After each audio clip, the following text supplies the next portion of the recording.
What is going on, everybody? Welcome to Fantasy Fuel Week 9. Chip, how we doing? Same old. Fantasy world bringing me down, but it's just life. Sometimes you draft what you think is going to be a great team, and it doesn't pan out. That's just the way it goes. It happens. It happens. And all you can do is week for week look forward to this podcast to brighten the week, right? That's all you got. That's the way to do it. Yeah, that's a nice reminder that it truly is all that I have. I appreciate that, Matt. In the fantasy I world, this didn't mean it podcast like that. is all that I have. Oh, shoot. I didn't mean it like that. I meant more just like that. I mean, what else do you need is what I meant more, the way to go about it. Because bringing the fantasy fuel to everybody out there. We got a good episode for you all today. I think this is a fun one always because we are, of course, talking about the booms and busts from last week, but we're going to recap all of our picks from the start of the year. We're at the halfway point now. There's an odd number of weeks in the season, which as a math teacher, just I like halfway point week 8, but I think we can call this a halfway point, right? I'm prepared to call it the halfway point. Yeah. Yeah, 8.5, and we're halfway through between week 8 and week 9. So there we go. There you go. I feel better. So we're gonna recap some picks for you. Of course, flex on them and tell you where our flex plays are for this week, and get into the Thursday night preview. Chip, do you want to break down the week 8 boom quarterbacks for us? Absolutely. Let's get it started off with number one, Josh Allen coming in our scoring method at 29.5 points. We got Jimmy G coming in at 27.28 points. I was going to make a quick thing about Josh Allen. Did you watch that game at all? No, I tried to stay very far away from football this weekend. Well, in that game, I think it was 10-3 at some point against I forget who they played, but somebody they shouldn't be 10-3 against. And I don't know. I was like, what the heck is happening to the Buffalo Bills? So good to see him pull it all the way around. And sometimes you just close your eyes, wait till the end of the game, and then boom, you're number one quarterback on the week. But sorry, I had to interrupt and just see if you saw that one. Jimmy It's all G. good. It's all good. Then we got number 3, Mike White. Matt, if I'd Man. asked you who Mike White was 2 weeks ago, could you tell me who he was? Nope, I could not. Yep. And he just torched the Bengals defense, handed them a loss. That's tough. That's tough to see right there. Oh, yeah. Got Justin Fields. Justin Fields coming in, number 4. And then, as Matt put it in the show doc, Tommy Boy coming in at number 5, 25.2. I feel like he's consistently in our top 5 at least. I mean, he is QB1 on the year, but he just always finds his way. Patting the stats.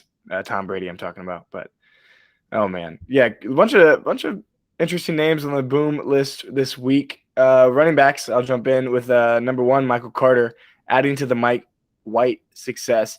One thing I'll say for Michael Carter owners, he got a lot of receptions, and he did 2 weeks ago after Zach Wilson got injured, and then Mike White came in to close that game 2 weeks ago. He just kept dumping it off to Michael Carter. So I think as long as Mike White is the quarterback, Michael Carter is going to continue to just explode. And they got the Colts on Thursday night. So interesting. Then number 2, Joe Mixon, 23 points. Kind of saw that coming against the Jets. The Jets give up a lot of rushing yards, so that's pretty good. Darrell Henderson, number 3, continuing to own that backfield. Austin Eckler, number 4, and then Aaron Jones, number 5, from that Arizona Cardinal game. Matt, I want to ask you, how's it feel to have 2 of the top 5 in your starting lineup this week in the running back position? Oh, feels wonderful. So yeah, for those who don't know, I have Henderson and Aaron Jones. 2 weeks ago, they each had 6 points, I think 6 or 7. So it was nice that to see them both bounce back in the same week and each put up 20. Felt good for sure. No doubt. Let me jump in here with the wide receivers. We got AJ Brown, 26.5. Good to see him finally have a nice game. The man is a monster. Finally showing it. We got Michael Pittman, 25.5. You see that one coming, Matt? Oh man, I mean, Patrick called it. Patrick called it on this show, 2 weeks ago. Pittman just keeps getting the targets. Really good to see him do that, man. That's awesome. Yeah, no doubt. No doubt. Chris Godwin coming in at 24.5. Usually when you see Tom Brady in the top 5, one of his 3 guys is going to show up in the wide receiver top 5. You got Amari Cooper coming in at 22 and Tyreek Hill finishing it out at 21.5. It was good to see Amari Cooper make up the top five. He has not had the season maybe you drafted him to have. So it was good to see him explode like that. Let's jump into the tight ends. Man, this tight end list of these top five. Only one name of recognition here. TJ Hawkinson, number one Yep. on the board. And the next four, I love this. Pat Fryermuth, who I think is like, if you I have him was in, gonna say, go ahead. I think I want to shout you out on this. You did tell me, I don't remember when it was, but you were like, man, Uh-huh. this guy, he's gonna be end up being something. I don't remember when it was, if it was before the season or what, but you told me his Yeah. name. Here he is.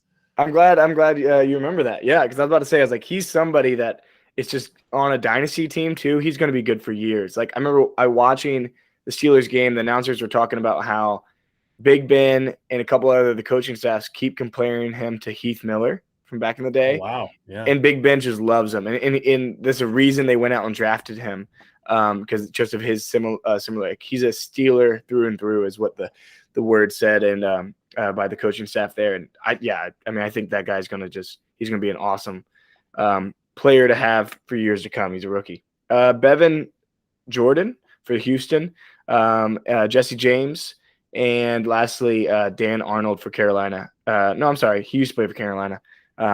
Start of the year there, got traded to Jacksonville. So yeah, Jacksonville went out and acquired him midseason, so they're going to use him. Yeah, crazy top five list, but hey, that's tight ends for you, right? Yeah, I think they were all very low scoring. Like TJ Hawkinson is in first. He doesn't even have 14 points in the way we score. So Yeah, it's not like those guys went out and put up 16, 17 points. It was pretty low scoring. missing the normal Kelsey explosions, Waller explosions, Andrews, so like Kittle, those guys when they hit, they hit big. So yeah, Yeah. I think that's pretty indicative of the situation here. I'll take the QB bust You can just for you take if all you the want. busts and save me the embarrassment. That's Just run fine. through them super quick. Yeah, let's run through them. I just want to hear if you're worried about any of them. So stop me if you want to make a comment about like the future of any of these players. All right. You got Kyler Murray. He was shaping up like set up in prime time. We talked all about that last podcast. Got to be happy the Packers won. Just want to give out that shout out. Yeah, no doubt. As a Packers fan, that was huge for us. And big shout out actually to AJ Green for retiring mid play. I think. Yeah.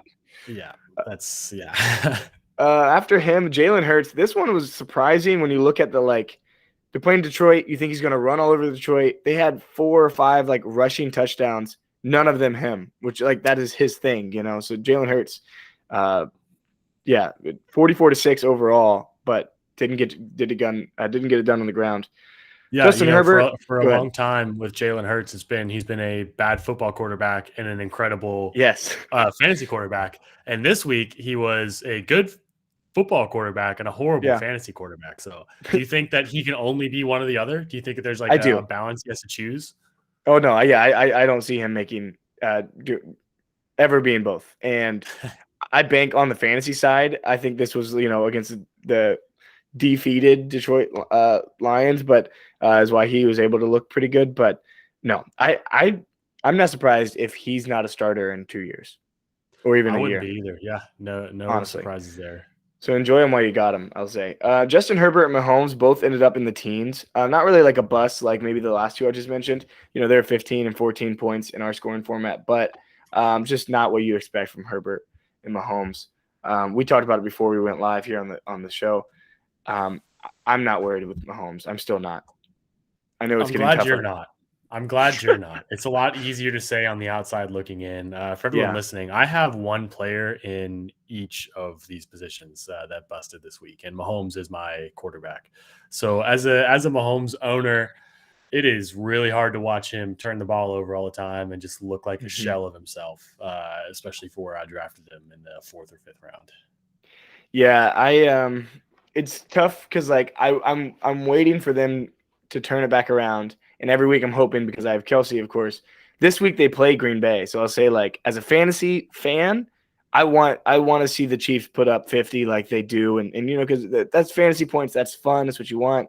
As a Green Bay Packer fan on the side, I'm like, okay, just one more week of turnovers, please, Mahomes. But what if we compromise here and we say like 56-50 final score, everyone goes off, both defenses just don't show up to the game? Yeah, I'm honestly fine with that. As long as the Packers get a win, Kelsey and Aaron Jones both balling out. Like it'll be fun. I want a high scoring. That's what we want as fantasy managers, right? But again, No I doubt. do think he turns it around. I do. Moving into the running backs, Dalvin only putting up I think 7, if I remember correctly, like 7.8 or so, something close to that. Yeah, 7.8. Nick Chubb 7.4. Antonio Gibson 6.4. We might talk about him a little later. Yep. DeAndre Swift 5.6, and then Kenny Gainwell. I know he's not typically a big starter, but this was, managers with Sanders out were like, let's throw him in. And I don't blame you at all. If I own Gainwell, I'm putting him in as 2. I thought it was a smart play. Go ahead if you want to throw it. It's I wasn't going to make you. I listen, we're here. You said the thing, so I figure I'll own up to it. Not Emmanuel. Miles Sanders owner also owned Kenneth Gainwell. Shipped Miles off to the IR, putting Gainwell into my RB2 slot confidently. And if you would have told me that the Philadelphia Eagles were going to score 4 rushing touchdowns this week, I would have been over the moon if you told me that on Saturday. I would have thought that I'm for sure going to win my matchup this week, and it's going to be a great week. Nothing's going to go wrong. But Boston Scott and Jordan Howard. Jordan Howard. Yeah. Absolutely decided to take all of my happiness away on Sunday. Well, when you said that, you would have told me 4 touchdowns. I would have guessed 2 for Kenny Gainwell, 2 for Jalen Hurts. Yeah, no doubt. Yeah, you're not exactly expecting them to get touches at all, let alone goal line touches, let alone both of them 2 goal line touches where they convert, and Kenny Gainwell none. I think I read. We have to move on, or I'm going to start to cry. I'll just say this one last statement because this is important. I think I read or saw that he didn't have a carry till the 3rd quarter. Like they put him in the 3rd quarter, so it wasn't like he got usurped at the goal line. This was prior to the game. This was the game plan. Which how could you know that as a fantasy manager? So I'm not that you shouldn't take any shame on that because he should be the guy that run up. He was projected the highest, even ESPN. This is Matthew Berry's fault, to be honest with you. I want an apology letter from Matthew Berry, Field Yates, all of them. Exactly. Everybody at ESPN. Okay, wide receivers. DeAndre Hopkins. Again, kind of like similar before, only like 6.8. Like not terrible. Not putting up gooses on you, but just not what you expect from him. That being said, he had 2 targets. Two targets. He had 2 catches. He was banged up too. He was coming in and out, not getting a lot of reps. So we can't call him that too. Didn't play. He was in most plays as a decoy, and yeah, no doubt that sucks. But if you're hurt, don't make me start you. Go get healthy, go take 2 weeks, and then come back and let me start other people in good conscience. I remember during the pregame show, Jay Glazer even said they did an interview with Hopkins 2 hours before the game. And they're like, hey, fantasy managers want to know, you in? He's like, oh, I'm in. I'm 100%. I'm good. No doubt. His exact words were, I'm 100%. But, obviously not. But that doesn't look like 100% to me, DeAndre. No, it was not. Justin Jefferson, Mike Williams, Devontae Smith, Emmanuel Sanders. These are just notable guys, that you're starting, relying on, and, just didn't come through this week. Worried about any of these people going forward? Or was it just a bad week? Bad week. Maybe Mike Williams. So. Maybe he was. So when I say I'm worried about Mike Williams, I mean he won't be what he was the first half of the season, but he's still a viable play for flexes and maybe definitely. Cheese. Definitely. I wouldn't be afraid to throw him in. Not at all. Tight ends. We got Tyler Higbee, Hunter Henry, Travis Kelce, Kyle Pitts, Dalton Schultz. All guys that definitely have probably given their fantasy managers confidence to throw them in. And so, but the tight end woes, that's how it goes. Yeah. I do want to ask you about Kyle Pitts. With Calvin Ridley stepping away from football indefinitely, do you think that will hurt or help Kyle Pitts for the rest of the season? I'll say this. I think it hurts him. Mm-hmm. I don't think it hurts him so far that you're moving on from him, that you're changing, anything like that. He'll still have his weeks, but they won't be as consistent they won't be as consistent. I think it ultimately does hurt him because I think the DBs are keen on him now. He is the number 1 option, right? Yep. So I think it does. I think it hurts him. No doubt. That's where I'm at as well. I just want to see where you were at. Yeah, but you're not changing anything. You're not buying low. It's just kind of the situation it is, and you're going to rock with it, you know. Same with most of these guys: Higbee, Hunter Henry, Kelsey, Pitts, Dalton Schultz. Well, the Keep them thing in. about everyone on this list except for Travis Kelsey is that these weeks are going to happen. With Higbee, Hunter Yeah, Henry, Dawson Schultz, like that you're going to have weeks that aren't that great. It's just part of having an outside of the top 5 tight end. It's just it sucks when it does happen, but it's going to happen. I'll say this: I was really looking for as somebody who has Travis Kelsey on his team, looking for some evidence of like, I don't know, just to help my feeling. And I went back and looked at the past 3 years, and all 3 years he's had one game where he didn't break 10 points.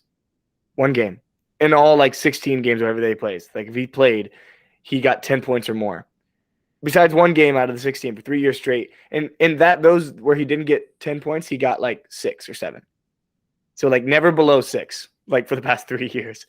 And so this year, he's already gotten 4.9 once, and I think he got 2.1 this week. So 2 weeks now, which has never happened, and then both of those are still lower than any of the other weeks before. So I was like, oh, this is making me feel worse. This is making me feel worse. Do you think that's a factor of Travis Kelsey getting worse or Mahomes acting like he's never thrown a football before in his life? No, I think it's Mahomes. I do. Yeah, I don't blame Kelsey. And I'll give Mahomes this little bit of credit too. He looks like he's running for his life a lot more than normal. Like the offensive line is not doing its thing. Clyde, maybe he's coming back this week. It's a possibility. I doubt it, but it's a possibility he does. And if he does, maybe Clyde in the running game and the short passing game helps out a little bit. Hopefully, he can help just get the offense moving. I'll say this too. I thought about this with Mahomes turning the ball over so much.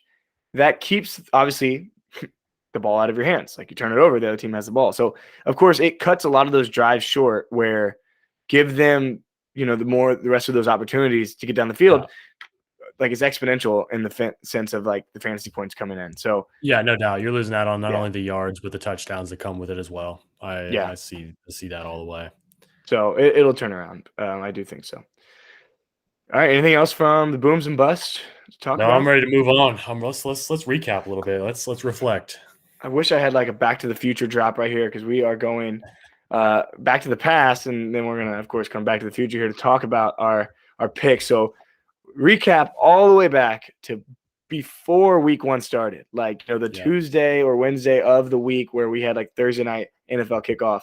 We made some declarations here, and now let's check in and see where we're at halfway through. So let's start with the busts. Earlier, we were looking at just top 5 round busts at the beginning of the year. I'm just going to read both of ours off, and then we'll go into what we talk about for going forward. So my busts were Adam Thielen and Miles Sanders. I'll just start by saying, Adam, I'm sorry. You busted, I thought, last year, and I thought Justin Jefferson was just going to take it over. And here we are having Justin Jefferson in the bust category for this past week. And, you had a pretty great week yourself. It didn't make the top 5, but you were a great option. You have been. I'm sorry, Adam. We've had these woes back and forth. Yeah. Miles Sanders, I told you so. Get out of here. What are you doing, Miles? Oh, my goodness. No. Yeah. So, sorry, Adam. But Miles, yes, you were not the future, my friend. And I'm sorry. And I'm sorry about your injury. I'm not calling you a bust because of the injury. I called him a bust, I think, prior to the injury. He still wasn't what you hoped him for. 4th round draft pick. No. But, yeah, that's who I had. I will say Adam could still prove me kind of right. Like, he could disappoint. We're halfway through. He could put off a bad second half. I don't think so. Even if he has just a couple good games in the past second half, he'll turn out to be a pretty good option. So, well done, Adam. Who you got for your bust? For my bust, so I want to go back. Let's, again, back to the future a little bit, go back to the past, and preface what I'm about to say with what I did say, and that was that I did, in fact, when I made this pick, I wasn't calling for a complete bust, like someone you're not going to start, like someone that completely fell off by any means, but definitely someone who wasn't going to live up to the same year they had last year, and that would be Devontae Adams. And I don't know if I'm right or not. Sometimes, I'm wrong. We're just going to say it. He's been fantastic. He had one game. Go ahead. I'll say this. Like, to your defense, I'll just defend you as my co-host. Everybody go back, check the tape week 1. You said you drafted him as the number one wide receiver off the board, which he was the number one wide receiver off the board in our league. So you just said like, Yeah. technically by definition, a bust is not returning draft value. So if he doesn't finish as one, it's a bust. But we'll give him top 4 or 5. He's sitting at number 8 right now. I was gonna say right now in standard play, he is 8. PPR, he's 5. Yeah. He's had 2 games under 10, 1 game at 10, and 1 game over 30. So I still wouldn't call him a bust, but I'm saying the jury's he could be a bust, and I think both of us would not bet on that. But right. Yeah, so. And then my second one, we're looking at one AJ Brown, who up until 3 weeks ago, 100% would have been like, yep, he busted. Yeah. The guy's not looking great.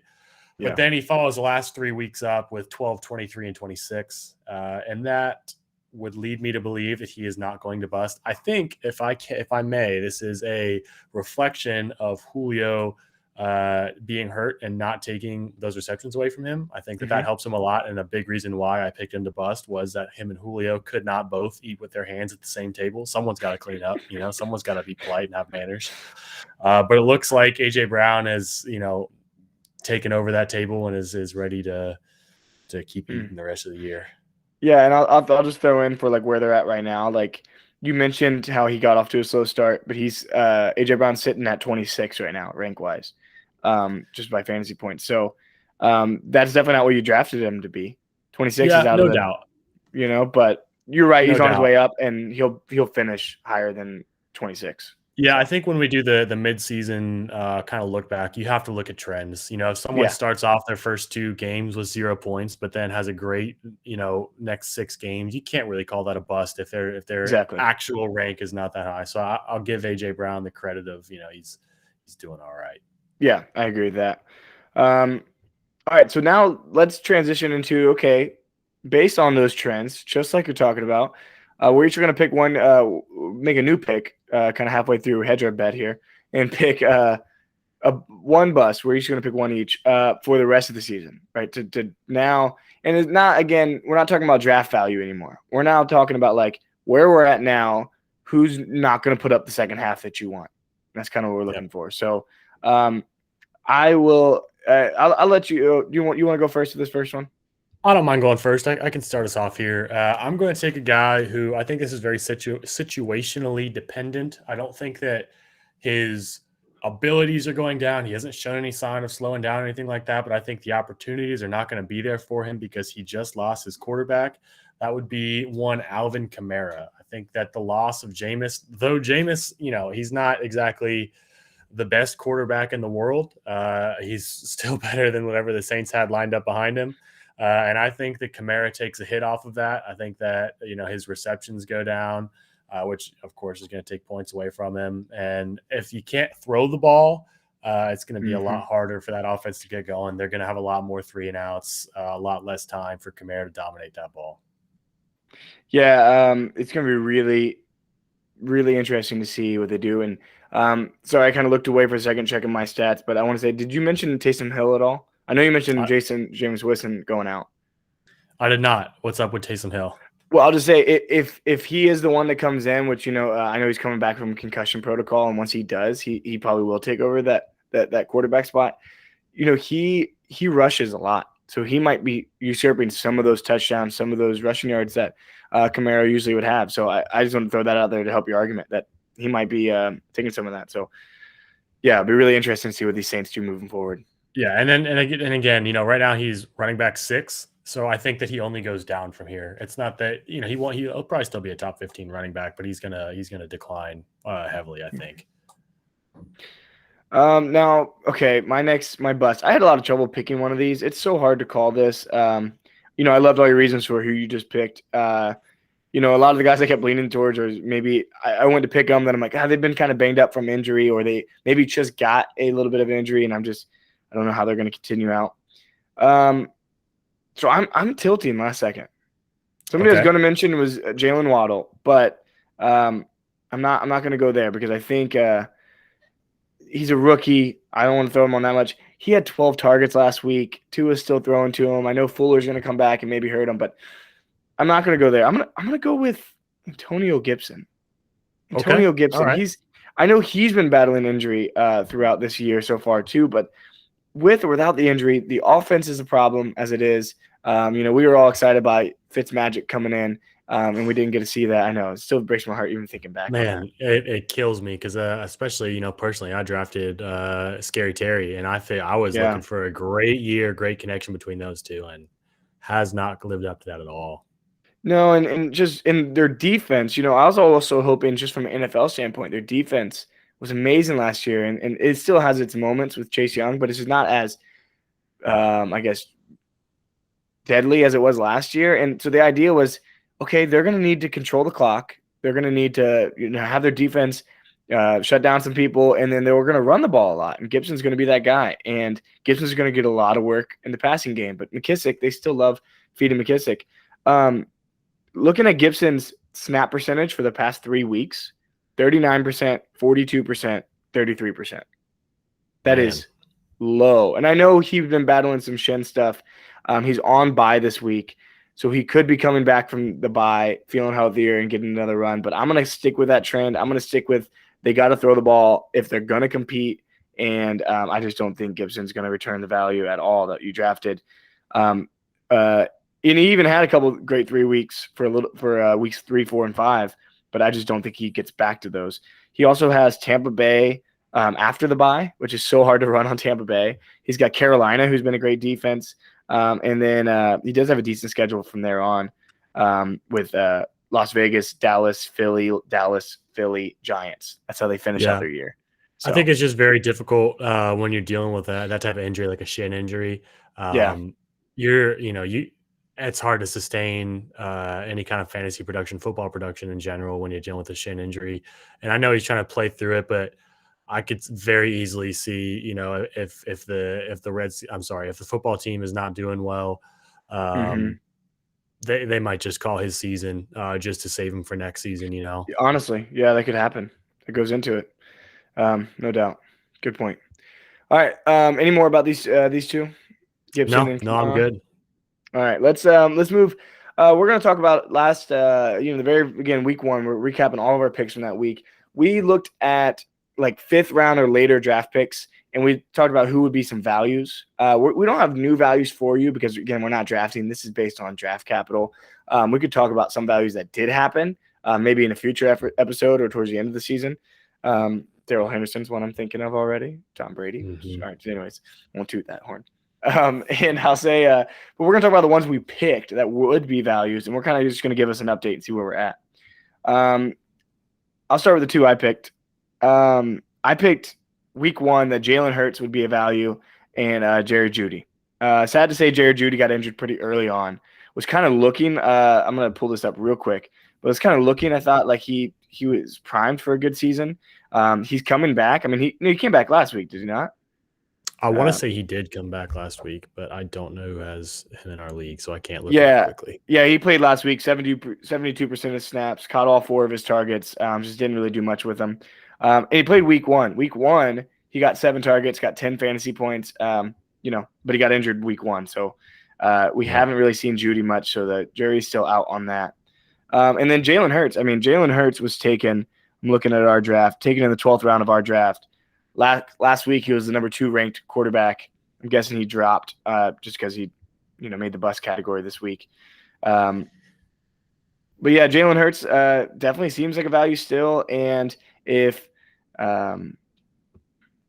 Judy can turn it around, then I think he can still prove me right for being the late round value. Yeah, I think you've got some good picks. I think Jalen Hurts, like you're not, when we made these picks, it was clear that you're not drafting them thinking they're going to be the number 1 quarterback or the number 1 Oh wide yeah, receiver. no, You're just especially in the drafting 12th them round. in the 12th round, hoping that you get something, maybe somebody you can feel good about starting. And I think that you definitely have that in Jalen Hurts. Yeah, he has a down week last week, but Mm-hmm. let's say he doesn't hand a couple of those balls off and he gets a couple touchdowns, couple rushing touchdowns. His week is completely changed around. He's not on the Yeah, bust list anymore. yeah. Jerry Jeudy, anytime injury comes into play, I don't, you can't really count that as a bust or a boom. Mm-hmm. It sucks to see. It's part of football, but it definitely sucks to see. Sort of a similar story on my end. I picked Curtis Samuel, who started injured, and now Mm-hmm. he's just done for the year. I think I don't even think he's on IR. I think he's just done for the year. Yeah, yeah. Um, And again, similar to Terry McLaurin, the quarterback situation, even if he did come back, wasn't going to give him any help. So, picked him as a late round boom, definitely whiffed on that. Drafted him in 2 of my leagues, so that's tough to see. Javonte Williams was my other pick. As of right now, I was just looking it up. He is running back 25 on the year. And that's, I don't know what was he drafted as? Do you know, Matt, off the I top of can your I can head? get that real quick. It's all good. While you're looking at that, he's got 1, 2, 3, 4, 5 weeks under 10 points and no weeks over 15 points. So not really boomed by any means. I think that he's going to have a better second half of the season, though. Matt, what do you think? Yeah, definitely. And I got that. He was drafted 6th round, which is still a great, RB3 sometimes for most people in that 6th round spot. No, the value, the thing you got for him, and something we talked about last week's episode, is like that the rookies progress the second half of the season. That's usually where they start exploding when teams start making that shift to them once playoff aspirations are out of the way. So we talked about that. I still think Javante explodes the second half of the season, which proves your value pick completely correct. Especially if you got somebody in the 6th round and you've been holding them, or maybe you traded for them midway between this year, like I know you and I tried to do, and then they explode the second half. Boom, you got your value. Like that, you didn't draft him to be a 16-week guy. You got him to be a value, and if he from week 8 to 17 is amazing, there you go. And his playoff schedule is amazing. So Man, that's exactly what I was about to say. If let's say you took one of the guys who went down, one of the big name running backs who's gone down so far, CMC, Derrick Henry, Nick Chubb, what have you, and you're hurting, but you have Javonte Williams, you can that value is going to come big time because what would have been a bench piece if all things stayed the same because of injury might really carry you because you might be in a great spot. If you have Derrick Henry, you're probably doing pretty well in your fantasy league right now, looking to make a playoff run. If you have him on your bench, that's an awesome piece to come back and fill those shoes, especially in the later season. Once you get a couple of games where he's done well, he's shown that he can prove himself in that backfield. Going into the playoffs, you're feeling a lot better than you would maybe picking up a backup or any other person. So jury's still a little bit out on that one, but I'm still hopeful. I feel good about all 4 of these guys here. I mean, besides again Curtis, because he probably is not playing, or even if he does play, it's going to be limited reps. Not what you hope for. But Judy, Hurts, Williams, I think could prove all of those picks were right from week 1 that those were values. So we'll see. We'll see about those. All right, let's move in. This is a fun one. This is a fun little section we're I doing like this now. a lot. I personally enjoy this very much. So we picked also week 1 that we picked some. I think you picked 2 wide receivers and I picked 2 running backs. And the way we picked these were people that we think predictions that could finish number 1. And the big part of it was we picked one of the maybe already known as the top guys, like already in that top tier. Just trying to give some confidence, like, yeah, this is the guy to pick number 1. And then we had a dark horse pick, somebody that's maybe in the mid range of like, yeah, they'll be good. You didn't draft them to be number 1, but they'll be good. But we think they're going to finish 1. So I'll let you start off. Thank you. It means a lot to me that you let me start off. So I had 2 picks. Obviously, we both had 2 picks. My top guy, Stephon Diggs. This one busted. I mean, not that you would call it a bust. This wasn't really a boomer bust type of thing. He's wide receiver 25 in our scoring format. Not had the year that you drafted him to be in the 2nd round or early 3rd. So that one was a little bit of a miss. But when you miss a little bit, you have room to come up on big on the other side. I picked Rams receivers. That's what I said. And I correct me if I'm wrong, Matt, but you said, all right, you can't pick 2, you have to pick 1. And I believe I did pick Cooper Kupp when you made me choose. Hey, I'm not going to argue with you on that one. I think so. You can check the tape. It's there somewhere. If I'm wrong, I'm okay to be wrong. But I did select Cooper Kupp to be number 1. And Matt, could you remind me where he is right now? He is number 1. Oh, it's insane, number 1. And I'll throw this out. I just now saw this. His fantasy points right now in ours format, 183. Tyreek Hill's number 2. Yeah, 145. He's got him beat by 40 points. He's breaking the records right now. Yeah, he's doing absolutely fantastic. That's a testament to the quarterback over there coming in, Matt Stafford looking awesome. And Robert Woods is 17 on the year. So if you want to, put a gun to my head and say, hey, You said 2 wide receivers. Well, split the difference. They're still both top. The average is top 10. So Yeah. I feel pretty good about it. One thing I thought was funny, I thought of as you were saying that, that because you missed on the first one, you hit on the second one. Well, here's the thing: only one person finishes number one, so you're right that like you can't both be right, like. Yeah. So hey, you got one. That's all you need because that's all we're shooting for is who's number And you know one. what? You got it. If you made me choose, if you asked me which pick I'd rather be right, I'm taking the dark horse every time. I'd rather my Definitely. dark horse pick be right. So I feel pretty good right now. Yeah, that's good. Let's jump into our predictions for wide receiver while we're on them, and then we'll go back to that. Yeah, I like that. I like that. So I'll say you want to say yours just because it kind of fits with the Yeah, I'm with the sticking with trend Cup. here. I'm sticking with Cup. I got to toot my own horn, do a little victory lap. We're taking Cup again. I just feel good about that. Yeah, and not only this isn't a situation where like wow he's had some just a couple big plays like no he gets insane amount of targets so it is a fair bet to say it's not just like yeah I don't know if he'll keep this up no like he's Matthew Stafford's best friend they eat breakfast every morning together it's kind of thing it's what they do. Yeah. One thing about the Rams, just while we're on that moment, I was talking to one of my students about football the other day. Shout out if you're listening, because I know he listens to the podcast.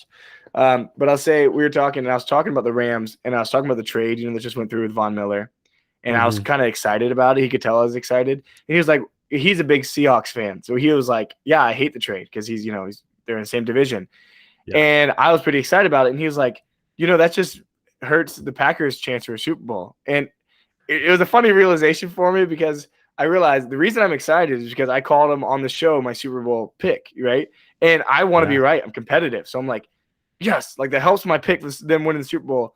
But what I want most is the Green Bay Packers Super Bowl. So it's just funny how I know you feel similar in some ways, how much I want to be right. You know what I mean? It's all that I care about. Yeah, I just want to be right. I've been rooting with Daryl Henderson. I called my shot on Higbee, and you picked Cup, and like I've become a Rams fan this season, just because like I kind of invested a lot into that, and I just wanted to be right. But yeah, when it comes to the NFC Championship, I'm rooting for the Packers. So it just was a funny dynamic. I had to like go through like, wait, which one am I rooting for? Yeah. Hey, who was your pick for wide receiver?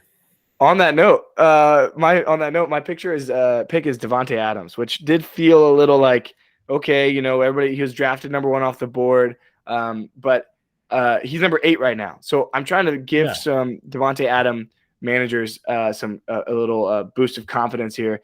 I think he turns it around. Turns it around. I mean, he's doing great, but I think he just goes back to what you think of with those 30-point games, those big 20-point games, and he has them.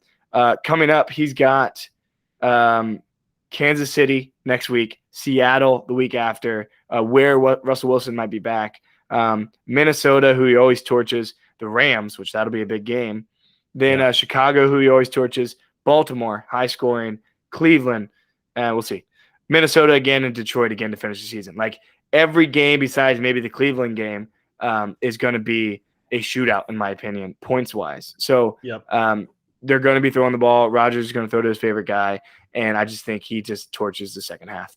No doubt. Yeah, if you take away 2 of his games, where he has 2 games, he's got 8.1 and 9.4. The rest of them are 16 or more. So you take away those lower games. Then the first one is, of course, Rodgers' first game of the season, where he just I don't know where he was, but he was on the football field. I think you got to feel good about Devontae Adams finishing very high, even number 1 spot.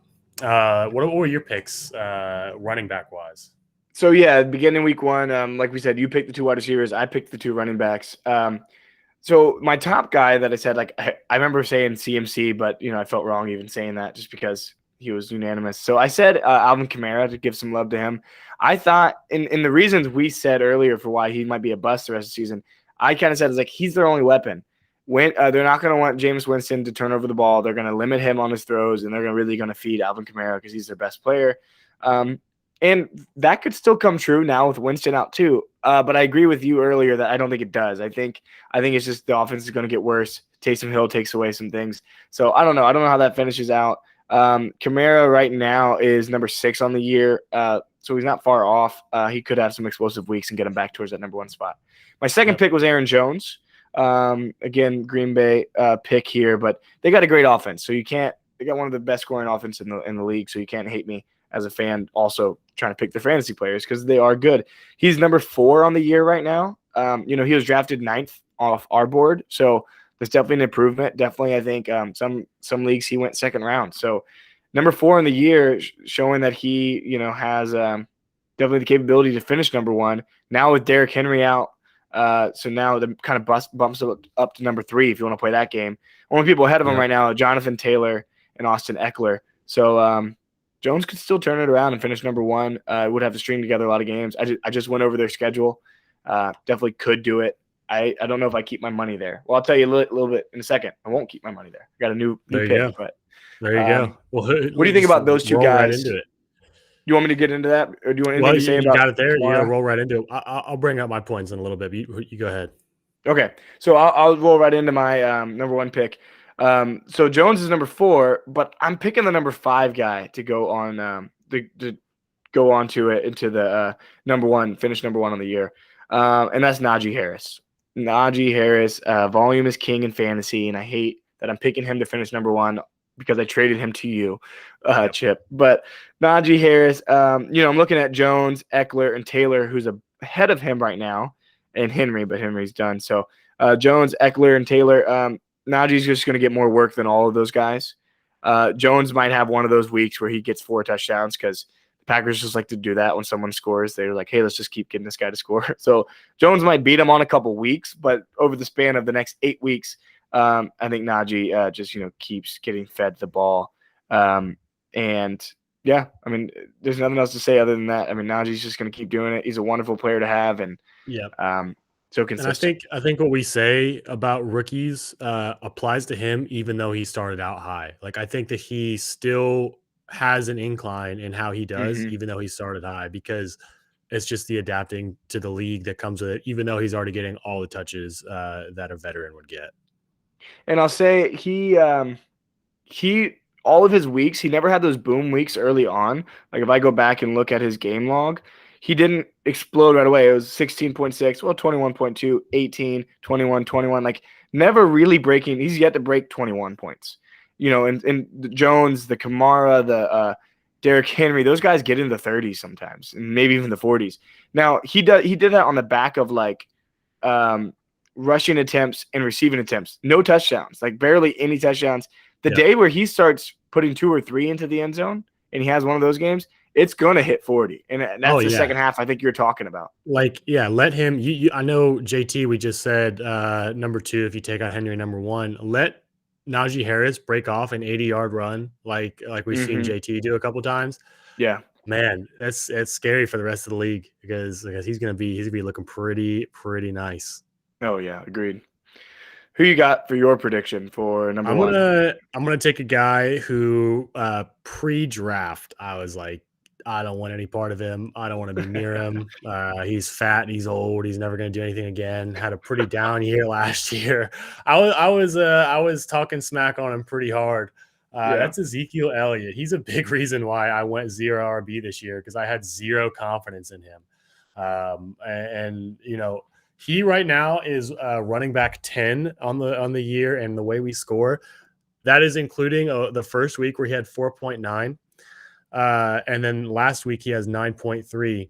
The weeks in between that, he did not have less than 15 points. He had between 15 and 25 points the entire time. And that is against the Carolina defense too, that we've sort of agreed is a pretty difficult rushing defense. Running defense. And I think that he has a great rest of the year. I think that he figures it out. I mean, he sort of already has, and I think that it just stays pretty consistently high for him. And I think that he just has a great rest of the year. I feel very comfortable starting every week, especially after what I consider to be a lot of uncertainty preseason. Definitely. And I'm looking at his schedule right now. I pulled it up as you were saying out those numbers. Denver, Atlanta, Kansas City, Las Vegas. Like those are all great. Then a lot week of teams 13, that like to give up a lot of points. Yes, week 13, he's got New Orleans, who does have a pretty good defensive front.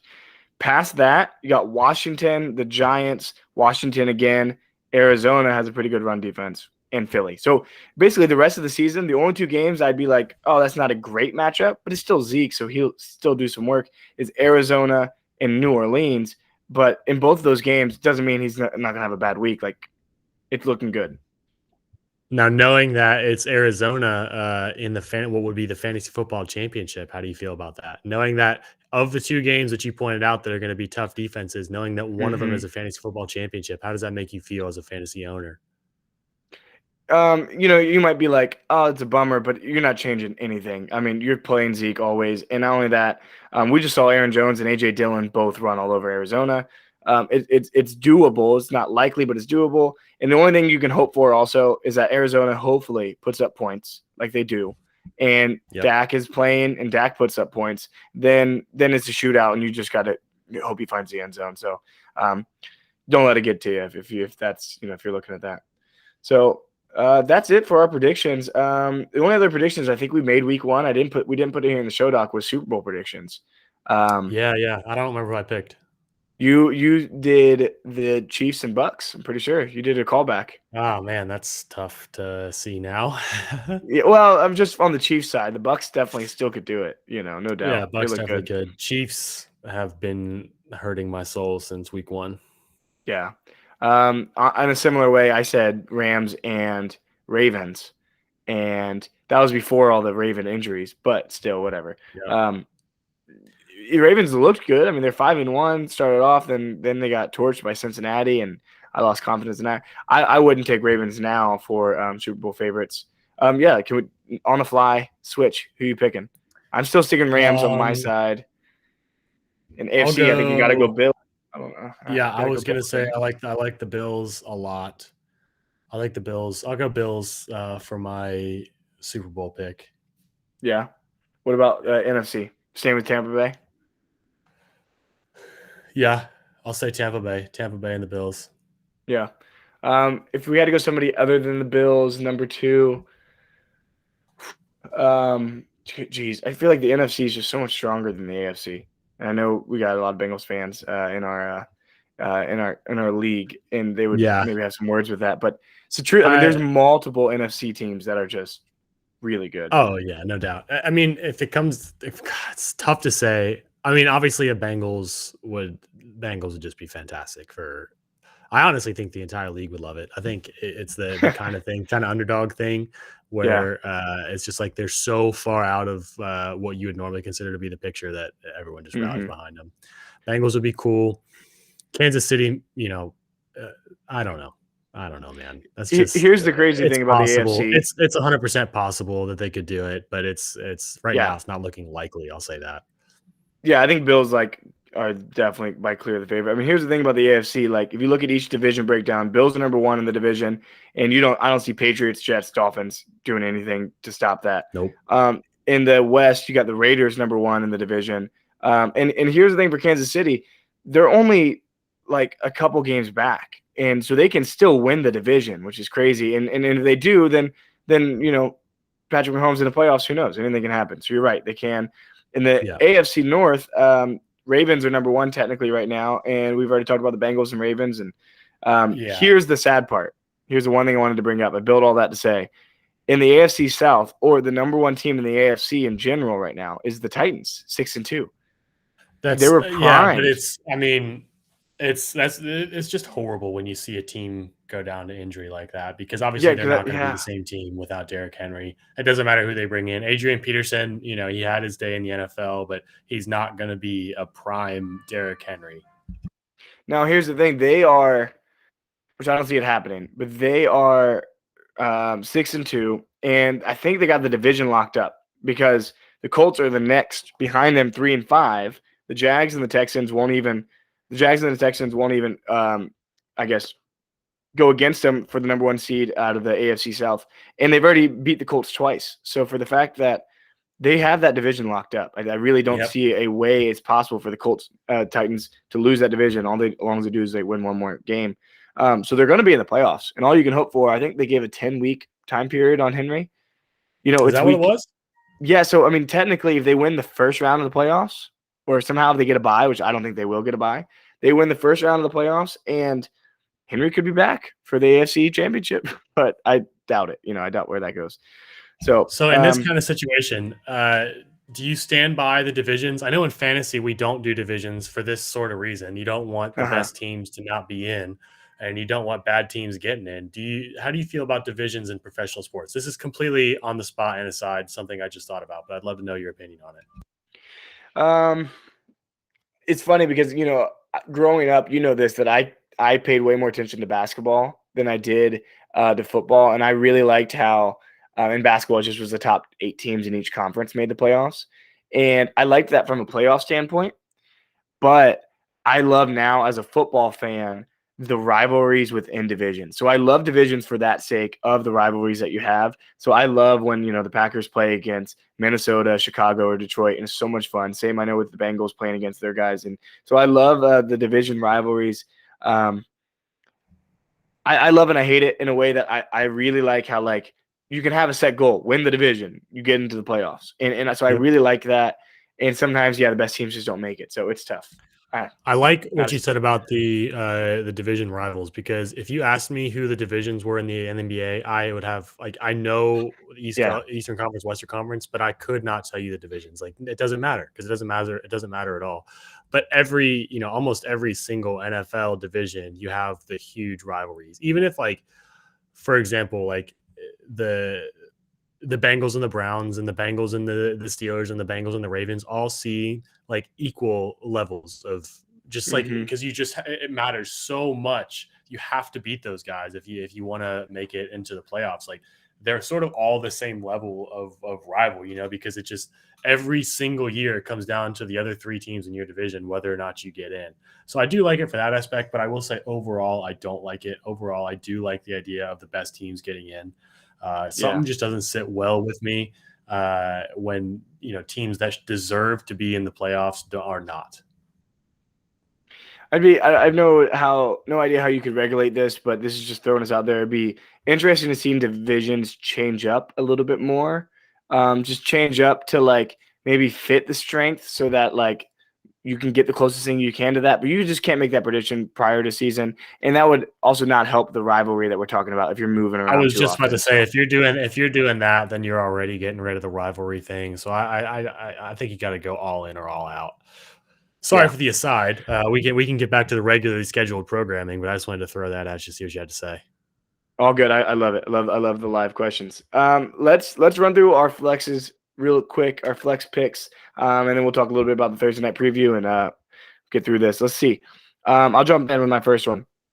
My first one he's currently on the waiver in our league, and I bet he's on the waiver from most leagues. 62% rostered according to ESPN, and it's Cole Beasley. Cole Beasley for the Buffalo Bills going up against Jacksonville this week. We know Jacksonville's not that great of a team, and he got 13 targets last week, 9 targets week before, and this wasn't the first time this happened. 13 targets week 3, 13 targets week 1. He definitely has these games, and he did it last year where he was relevant. So I think he's heating up by NBA Jam rules, back-to-back games, putting up 16 points and 18 points. So I think you got to stay in the flames, go for the fire. And I'll say this, especially if he has a waiver pickup: Jacksonville this week, Jets next week, and then Colts week 11. So definitely got 3 weeks ahead of him that are all pretty decent matchups where you could throw him in. So I think he's a Yeah, I safe like bet. that. I like that. I'm taking sort of a different approach. You said he's hot, he's on fire, heating up in NBA Street Rules. I'm going with Chase Claypool, someone who's not Nice. super hot right now. He has 3 games at 8 points, 1 game at 2 points, and then a 14 and a 21-point game. I think that they're playing Chicago. I think that he gets a decent amount of looks. I think that he just has a decent game. I don't think that he explodes. He's not going to be. I don't think we see him, as a top 5 wide receiver this week. But I think if Mm-hmm. you're in a position where you're throwing him in your flex, you're feeling pretty good about 10, 12 points. Yeah, no, I think it's a great pick. My next one, I'm actually flexing for the first time in my league. And it's somebody that, depending on the league you're in, if you're in a deeper league, 14, 12 to 16 man league, this guy might be a starter for you. I'm assuming he is. If you're in a smaller league, 8 teams, 10 teams, maybe even 12 teams, he might be a flex play, depending on where you got him in the draft. and it's Brandon Cooks. Brandon Cooks has been cooking, pun intended. Oh, Yeah, you like that one? no, I We hate need a it. little drum and cymbal here. But he's 5 out of the 8 weeks he's played. These past 8 weeks, 5 out of the 8, he's put up more than 15 points. I mean, he's been a great receiver on the year. Receiver 19 right now. So I'm guessing maybe if you did have him, you've already been plugging him in. But I just want to give a boost of confidence here to put him up against Miami. Miami secondary has given up a lot this year. And you got Tyrod Taylor coming back, I think, for the first week. It's looking like he's shaped up to return. Davis Mills hasn't been terrible, but Tyrod definitely that's his favorite target. When Tyrod played the first 3 weeks with him, 7 targets, 14 targets, 11 targets for 15 points, 18 points, 16 points. So Miami, great matchup. Tyrod coming back in, and a lot of people on buys this week. I think you can throw him in the flex. There you go. My second one's going to be someone I consider to be absolutely Mr. Consistent. He has not boomed a single week. He has busted 1 week. And it is Mike Davis. I think if you're in a position where you're throwing him in your flex spot, hopefully you have other guys on your team that are going to boom. He's going to keep you in the game. He has 1 point where he scored less than 9 points. One game where he did that. So yeah, I mean, flukes happen. He's gonna have those games, but I feel super confident about just throwing him in there, letting the 9 points come throughout the game, knowing Cordero Patterson is going to do a lot more than Mike Davis does, but just holding tight, letting Mike Davis get you 9 points, and moving on with your week. There you go. All right, Thursday night preview is the last thing we got going on here. Kind of going to run through this real quickly. Let's see. We got the Colts and Jets on Thursday night. The Colts looking like they are, I had the record right here, 3-5, and the Jets 2-5. So record-wise, these are actually pretty two close teams. But if you watch the games, Colts have definitely looked like the favorite in this matchup. Jets coming off a big win against Cincinnati. So Mike White, the quarterback for New York, came out and kind of shocked the world last week against Cincinnati. And we're looking for him to, possibly see if he can repeat it against this week on Thursday night in primetime. So I don't know how the primetime lights will do for Mike White. I know their head coach came out and said that they're keeping him, right? They made a trade last week for Joe Flacco to be a backup quarterback. And Mike White showed that he was like, nope, this is my position and I'm keeping it. And the coaching staff is sticking with it. And I love that loyalty, right? Don't you as a coach, like just keeping the guy in there?